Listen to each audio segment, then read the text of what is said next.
Hello friends, welcome to the Onco Scholar channel. पिछले video में हमने स्टार्ट किया था सर्वाइवल एनालिसिस से। तो सर्वाइवल एनालिसिस का बेसिक डेफिनेशन हमने कवर किया था, उसका बेसिक इंपॉर्टेंस कवर किया था। आज के वीडियो में हम इन डिटेल डिस्कस करेंगे सर्वाइवल एनालिसिस क्या होता है, सर्वाइवल एनालिसिस हम अपने पेशेंट के डेटा के लिए कैसे कर सकते हैं, उसके लिए हमें पेशेंट के डेटा को कैसे कलेक्ट करना है, कैसे अरेंज करना है, और अगली वीडियोस में हम डिस्कस करेंगे कि हम ये एक्चुअल एनालिसिस परफॉर्म कैसे कर सकते हैं। So I will start with what exactly survival analysis is. So as I discussed, survival analysis basically एक statistical method है।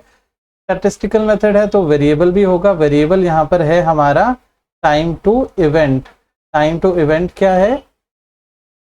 कोई इवेंट होने वाला है तो कितने टाइम में वो होगा, हम उस टाइम को बेसिकली कंसिडर कर रहे हैं। हम लेट से किसी क्लिनिकल स्टडी की बात करें तो लेट से हमारी स्टडी किसी टाइम ड्यूरेशन के लिए है। यहाँ पर स्टार्ट हुआ, यहाँ पर एंड हुआ। अब हम पेशेंट्स को रिक्रूट करना बीच में शुरू करते हैं। लेट से यहाँ से हमने पहला पेशेंट रिक्रूट किया, यहाँ पर पेशेंट का डायग्नोसिस हुआ। पहले पेशेंट का डायग्नोसिस हुआ, हमने उसको मॉनिटर करना शुरू किया और हम लेट से किसी एक कोई एक हम टाइम पीरियड के बाद हम रेगुलरली पेशेंट को मॉनिटर करते हैं। एक महीने बाद पेशेंट को हमने फिर से मॉनिटर किया, तब वो ठीक था, अगले महीने हमने मॉनिटर किया। ऐसे हम हर एक रेगुलर इंटरवल पर पेशेंट को मॉनिटर करते हैं।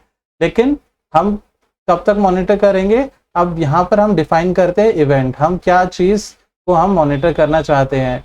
लेट्स से हम देखना चाहते हैं कि पेशेंट कितने टाइम तक अलाइव था, तो that becomes the event becomes death. तो हम पेशेंट को डायग्नोसिस से लेकर डेथ तक मॉनिटर कर रहे हैं। तो मान लो पेशेंट फर्स्ट फॉलोअप में पेशेंट अटेंड किया, सेकंड में किया, थर्ड में किया, फोर्थ में किया, फिफ्थ मंथ में क्या हुआ कि patient died.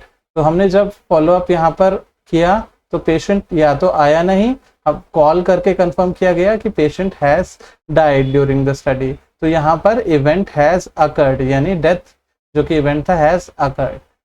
Same in the case second patient, लेकिन जरूरी नहीं है कि सेम डे पर ही सारे पेशेंट रिक्रूट हो जाएं। अगले पेशेंट को भी हमने इसी तरह मॉनिटर किया, लेकिन वो पेशेंट दूसरे जो फॉलोअप पीरियड में ही इवेंट हो गया, पेशेंट डाइड। ऐसे ही हम एक टाइम पीरियड के बाद मॉनिटर करते रहेंगे। लेट्स से तीसरा पेशेंट आया, उसका टाइम पीरियड कुछ और था। अब यहाँ पर जो सर्वाइवल एनालिसिस है, हमें ध्यान रखना है कि जो इवेंट है हमने डिसाइड किया ये डेथ थी, डेथ। लेकिन ज़रूरी नहीं है कि हमेशा इवेंट डेथ ही हो। लेट्स से कैंसर पेशेंट्स में कई बार पेशेंट को ट्रीटमेंट दिया जाता है। लेट्स से एक पेशेंट हमारा यहाँ पर आया और पेशेंट को हमने मॉनिटर करना शुरू किया, डायग्नोस हुआ।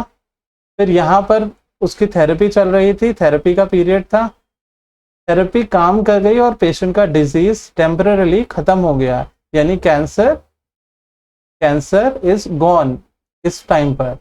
लेकिन हमने पेशेंट को मॉनिटर करते रहे और हमने मॉनिटर करने का कंटिन्यू रखा जब तक कि कैंसर वापस नहीं आ गया, कैंसर रीअकर हो गया, जिसको रिकरेंस या रिलैप्स भी बोलते हैं। और जब इस पीरियड को हम मॉनिटर करते हैं, इस पीरियड को मॉनिटर करने में हमारा इंटरेस्ट होता है, तो हम इसको यहाँ पर हम इवेंट क्या बोलेंगे? कैंसर का रिकरेंस इज द इवेंट। तो अगर हम टोटल डेथ को मॉनिटर कर रहे हैं तो कॉमनली इसको हम क्या बोलते हैं? Overall survival. और अगर हम कैंसर की रिकरेंस को मॉनिटर कर रहे हैं तो हम इसको बोलते हैं रिलैप्स फ्री सर्वाइवल।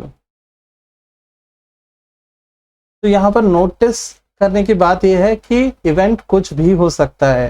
तो जैसे कि क्लिनिकल रिसर्च में यहाँ पर इवेंट है आपका डेथ या पेशेंट का रिलैप्स, या फिर लेट्स से कोहोर्ट स्टडी की हम बात करें, दो तरीके की स्टडी हो सकती है बेसिकली। फर्स्ट इज यहाँ पर हमारा हो गया क्लिनिकल ट्रायल। क्लिनिकल ट्रायल में भी फर्दर कंडीशन हो सकती है। क्लिनिकल ट्रायल में एक कॉमन कंडीशन है, हम दो ड्रग्स हैं, हम उनको कंपेयर करना चाहते हैं। एक पुरानी ड्रग है जो पेशेंट को दी जा रही है और एक नई ड्रग आई है, और हम इवेल्युएट करना चाहते हैं क्या नई ड्रग ज़्यादा इफेक्टिव है। अब ये कैसे कैसे हो सकता है? एक तो ऐसे डिजीज में हो सकता है कि जो कि फेटल नहीं है, जहां डेथ या ऐसा कोई बहुत बड़ा इवेंट नहीं होता, जैसे कि डायबिटीज में हम लेट्स से कोई एंटी डायबिटिक ड्रग आएगी, तो हम इफेक्टिवनेस ड्रग की कैसे चेक करेंगे? हम देखेंगे कि वो कितना रेगुलर या कितना प्रॉपर तरीके से ब्लड ग्लूकोज को डाउन कर सकती है, ब्लड ग्लूकोज को डाउन कर सकती है। लेकिन ये टाइम हम इसमें कुछ मॉनिटर नहीं कर रहे हैं, तो इस तरीके का analysis time to event analysis नहीं हुआ।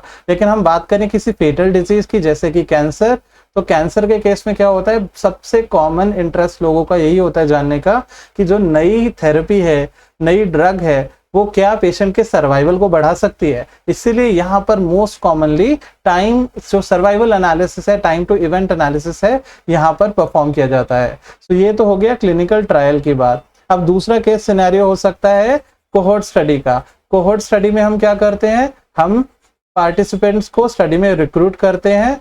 उनमें से कुछ पार्टिसिपेंट्स में लेट्स से हमने स्टडी हुआ हमारा,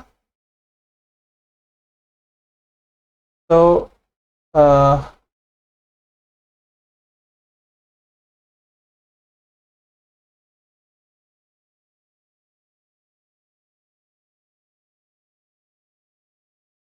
लेट्स से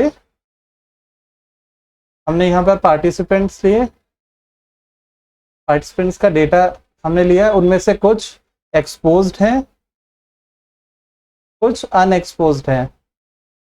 अभी डिजीज नहीं हुआ है या फिर जो हम इवेंट चाहते हैं वो नहीं हुआ है, और हम इन दोनों को मॉनिटर कर रहे हैं। लेट्स से एक्सपोज्ड मतलब स्मोकर्स हो गए, और अनएक्सपोज मतलब नॉन स्मोकर हो गए। अब हम मॉनिटर कर रहे हैं कि इनमें जो लेट्स से कोई लंग डिजीज है, let's say lung cancer, so lung cancer होने के इवेंट को हम मॉनिटर कर रहे हैं विद टाइम। तो जरूरी नहीं कि सब में लंग कैंसर हो, इसमें कैंसर हुआ, इसमें नहीं हुआ। Let's say yes no, yes no. अब फर्स्ट थिंग इज, जो कॉमनली हम कंसिडर करते हैं कि कितने परसेंट स्मोकर्स में कैंसर हुआ compare to non smokers.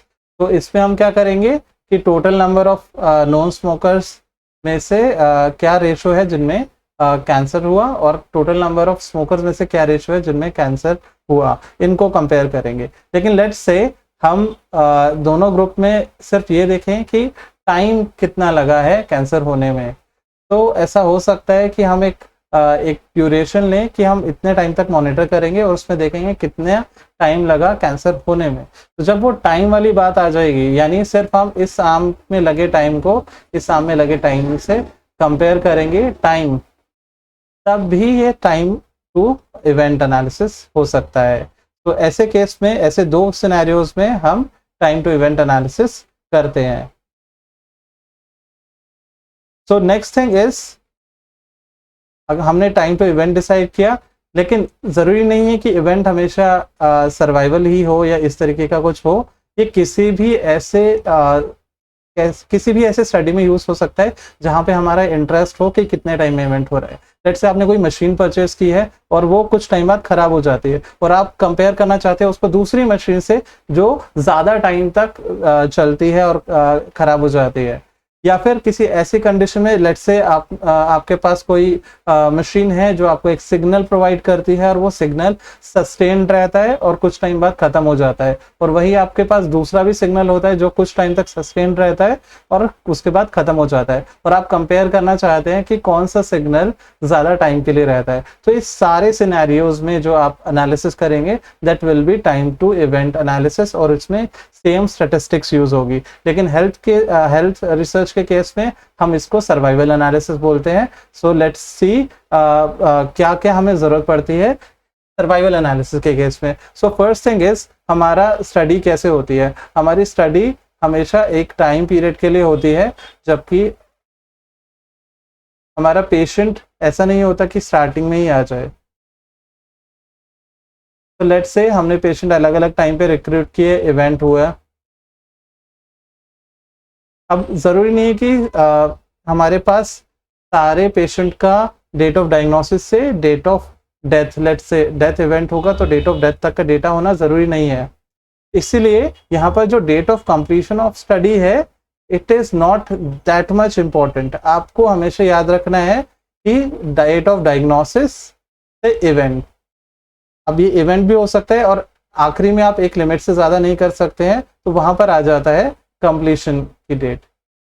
So let's say हम एक पेशेंट को मॉनिटर किए, दूसरे पेशेंट को मॉनिटर किए, ऐसे ही हमारे पास बहुत सारे पेशेंट हो गए और उनका टाइम जो डायग्नोसिस से अलग अलग हो गया। अब ये अलग अलग ड्यूरेशन में आए हैं, बट अगर आप देखो तो टोटल जो लेंथ है टाइम की वो अप्रॉक्सीमेटली सिमिलर है, लेकिन ये बहुत डिफर भी कर सकते हैं। हो सकता है कुछ पेशेंट बहुत लंबे टाइम के लिए अलाइव रहें, कुछ पेशेंट बहुत कम टाइम के लिए रहें। अब ज़रूरी नहीं है कि सारे पेशेंट का पूरा डेटा हमारे पास हो। क्यों, ऐसा क्यों? फर्स्ट थिंग इज, हम इस स्टडी को, एक हमारा टाइम होता है कि उसके बाद उससे ज़्यादा हम इस स्टडी को नहीं करना चाहते, क्योंकि जितनी भी रिसर्च स्टडीज़ होती हैं लिमिटेड इंटरवल की होती हैं। लेट्स से आप 5 साल तक एक स्टडी को करेंगे, you can not go endless. इसीलिए अब लास्ट डे में हम क्या करेंगे, मान लो कोई पेशेंट हमारा यहाँ पर रिक्रूट हुआ और हम इस पेशेंट को मॉनिटर करना शुरू हुए। अब वो पेशेंट जो लास्ट डेट थी हमने मॉनिटर किया, वो उसमें इवेंट नहीं हुआ, हमने उसको टाइम पे मॉनिटर तो किया लेकिन इवेंट नहीं हुआ, तो वो जाकर कहीं अगले साल उसमें इवेंट हुआ, लेकिन हमारे पास डेटा जो रहेगा वो इस पॉइंट तक का ही रहेगा, that is the end of the study. तो ऐसे केस में हम क्या करते हैं, हम उसका लास्ट फॉलोअप का स्टेटस, जो लास्ट पॉइंट है, यहाँ पर देखेंगे कि वेदर इवेंट हैज अकर्ड और नॉट। इसलिए ये इवेंट यहाँ पर अकर नहीं हुआ, तो यहाँ पर इसका स्टेटस था अलाइव। जब हमने टाइम टू इवेंट की बात किया, सिंपल टर्म में बात किया कि कितना साल पेशेंट जिंदा रहेगा, तो एक माइंड में आ सकता है कि हमारा डेटा किस टाइप का होगा। डेटा हमारे पास पेशेंट 1 होगा और इसके कितने दिन तक जिंदा रहा, लेट्स से 20 डेज। पेशेंट 2 होगा, लेट्स से 40 डेज। पेशेंट 3 होगा, लेट्स से 30 डेज। तो डेटा हमें लगा था कि ऐसा होगा, क्योंकि अगर हम ये डेटा को हम देखें तो ये हमें ऐसे ही लग रहा है, बट सारा डेटा ऐसा नहीं। इस डेटा को आप क्या करोगे, तो इस फैक्टर, यानी जब पेशेंट का डेटा कंप्लीट नहीं है हमारे पास, लेकिन इस पेशेंट को आप एक्सक्लूड तो कर नहीं दोगे, आपने स्टडी में ऑलरेडी इंक्लूड कर लिया है, तो यहाँ पर आ जाती है थोड़ी सी कॉम्प्लेक्सिटी, जिसको क्लियर करते हैं जो यहाँ पर हम स्टैटिस्टिक्स यूज करने वाले हैं वो। तो ऐसे केस में हम क्या करेंगे, ये जो हमारा जो डेटा है किस फॉर्म में स्टोर होगा,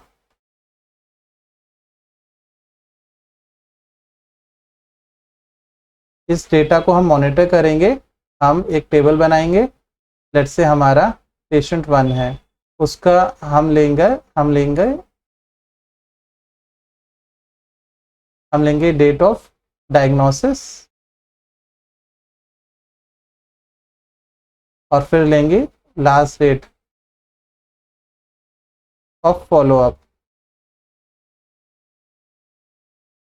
और फिर लेंगे स्टेटस। अब लेट्स से 1 जनवरी को पेशेंट आया, ठीक है, आप ये लेट्स से 1 जनवरी को पेशेंट आया, आपने मॉनिटर किया 31 मार्च तक।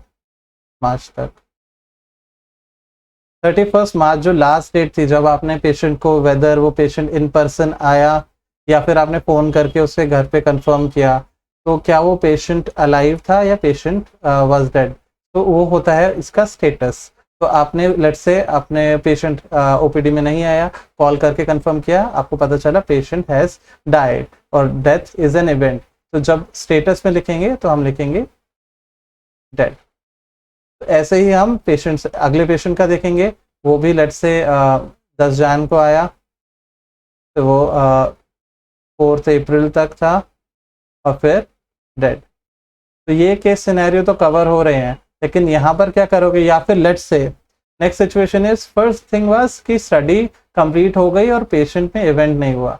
दूसरा सिनेरियो इज पेशेंट रिक्रूट हुआ,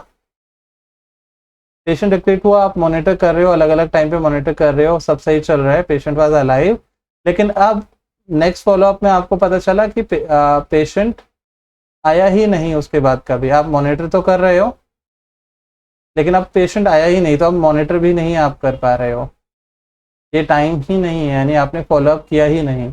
अब क्यों नहीं किया, क्योंकि पेशेंट आपके पास आया ही नहीं और उसने कोई रिस्पॉन्स ही नहीं दिया, उसने स्टडी के से जो अपना पार्टिसिपेशन है वो विड्रॉ कर लिया। तो अब आपके पास डेटा है कितना, आपके पास इस पॉइंट का डेटा है और आपको पता है कि at the last point of monitoring यहाँ पर इवेंट नहीं हुआ था, तब इस पेशेंट को भी आप एक्सक्लूड तो करोगे नहीं, क्योंकि आपने एक डेटा मॉनिटर किया है कि एटलीस्ट ये इतनी ड्यूरेशन तक तो जिंदा था, तो ऐसे पेशेंट को भी आपको इंक्लूड करना है। सो लेट्स से यहाँ पर ये भी एक 10 जैन को आया और 3 अप्रैल पे था, लेकिन अब आपके पास स्टेटस क्या है, पेशेंट अलाइव था, क्योंकि इसके बाद आप मॉनिटर नहीं कर पाए। और लेट्स से ये जो लास्ट वाला पेशेंट था ये आया end of the study, let's say 10 सितंबर को आया, और लेट्स से 31 दिसंबर जो कि लास्ट डेट थी फॉलोअप की, वहां तक आपने फॉलोअप किया था, पेशेंट अलाइव था। अब आपको नहीं पता है कि पेशेंट का क्या स्टेटस है। तो ये सिनेरियो, 3 सिनेरियो हो सकते हैं जहां with in the time duration जो आपकी स्टडी की ड्यूरेशन है उसमें आपने पेशेंट को रिक्रूट किया और इवेंट भी हुआ, तो ये तो आपने मॉनिटर कर लिए। और अगले 2 सिनेरियो हैं, एक सिनेरियो जिसमें पेशेंट को आपने रिक्रूट किया स्टडी के बीच में ही, लेकिन उसने पार्टिसिपेशन अपना बीच में रोक दिया, तो आपके पास जितना डेटा है वो आपका ये कवर हो गया। और थर्ड सिनेरियो इज कि पेशेंट कंटिन्यू हुआ, स्टडी में कंटिन्यू हुआ किसी बीच के इंटरवल में, and at the end patient was alive, उसमें इवेंट नहीं हुआ था, तो ये केस भी आपका कवर हो गया। तो 3 तरह के केसेस आपके पास मोस्ट कॉमनली होते हैं और इसी डेटा को हम एनालाइज करते हैं सर्वाइवल एनालिसिस से। तो नेक्स्ट हमें कवर यहाँ पर कर लिया कि आपके पास एक स्टार्ट डेट होती है, तो अगर आप इवेंट देख रहे हैं, आप लेट्स से ओवरऑल सर्वाइवल देख रहे हैं, तो आपकी स्टेट ऑफ डायग्नोसिस हो गई। लेकिन अगर आप let's say disease free interval देख रहे हैं या रिलैप्स फ्री इंटरवल देख रहे हैं, तो वहाँ पर जो आपकी स्टार्टिंग डेट है वो भी चेंज हो जाती है, तो इसको भी आप ध्यान रखना है। और आपका इवेंट भी आपको क्लियर होना चाहिए कि आप क्या मॉनिटर कर रहे हैं। सो आप डेथ मॉनिटर कर रहे हैं, रिकरेंस मॉनिटर कर रहे हैं, तो उसी हिसाब से आप स्टेटस दिखेंगे, इवेंट का स्टेटस है ये, इवेंट हुआ या नहीं। अब इसको, इसी डेटा को हम अरेंज करते हैं, as I said in my previous point, ये डेटा को अरेंज करना होता है। ये हमारा जब पेशेंट आएंगे तब डेटा की फॉर्म होगी। अब इसको हम अरेंज कैसे करते हैं, तो I will show you one of my slides. तो यहाँ मैंने डाउनलोड किया है पेशेंट डेटा TCGA की कोलोरेक्टल कैंसर स्टडी का। तो आप देख सकते हो बहुत सारे पैरामीटर्स डाउनलोड हुए हैं, जिसके अंदर पेशेंट आईडी है, ये सारे इंडिविजुअल पेशेंट हैं और ये पेशेंट आईडीज हैं। तो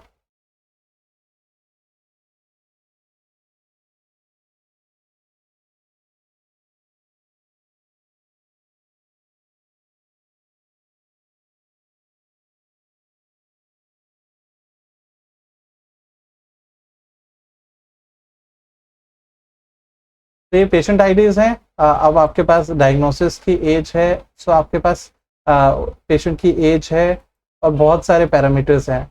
इसी में आपको मिल जाता है date of diagnosis, last communication, और जब लास्ट कम्युनिकेशन हुआ था तो उसका डेथ या अलाइव का स्टेटस क्या था।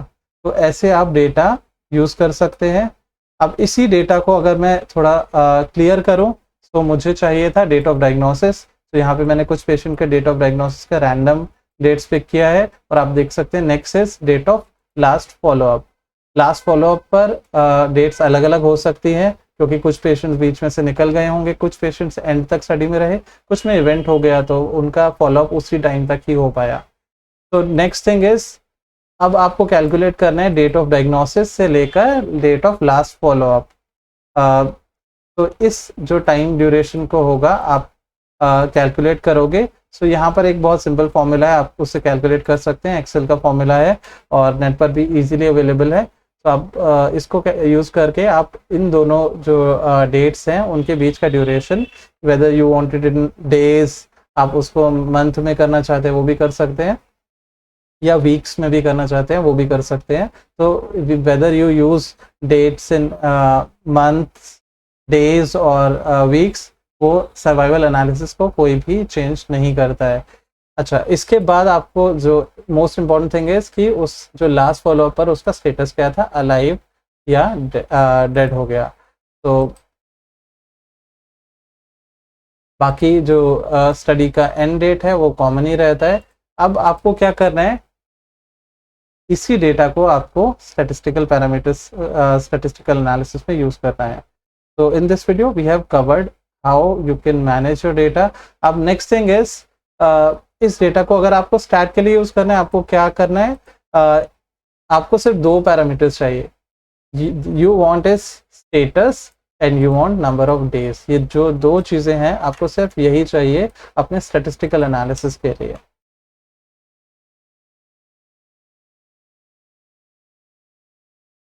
अगर आपके पास ये डेटा हो तो आप you can simply form A Kaplan-Meier survival curve, which I am going to cover in my next video.